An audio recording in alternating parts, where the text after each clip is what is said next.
Welcome to ACT Notes Tutorials. My name is Shelley, and I am going to give you a quick tutorial on the Program Objective Memorandum, or what we call POM. What is a Program Objective Memorandum? A POM is a recommendation from the services and defense agencies to the Office of the Secretary of Defense concerning how they plan to allocate funding for a program to meet the Service Program Guidance and Defense Planning Guidance. In simplest terms, it is how the services plan to spend and ask for money for their programs.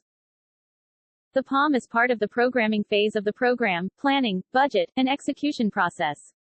It is when planning decisions, programming guidance, and congressional guidance are converted into a detailed allocation of resources. The POM covers the 5-year Future Year Defense Program and presents the services and defense agencies' proposal on how they will balance their allocation of available resources. The POM includes an analysis of missions, objectives, alternative methods to accomplish objectives, and allocation of resources. A program's initial POM is developed during the Materiel Solutions Analysis phase. The initial technical review is a technical review conducted during the Materiel Solutions Analysis phase to support a program's initial POM submission.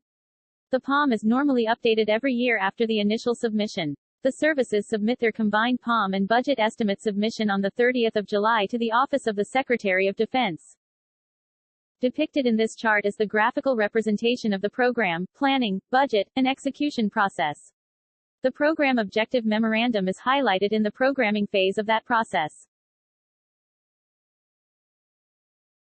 After the POM has been submitted, it's reviewed by program review teams comprising members from the military departments, Joint Chiefs of Staff, defense agencies, and OSD staff. The results of this review are presented to the senior level review group for discussion.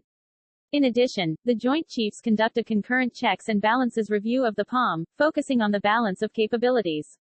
Both reviews are presented to the Secretary of Defense. The Secretary then develops the Program Decision Memorandum and Resource Management Decision, which are then submitted for the President's budget.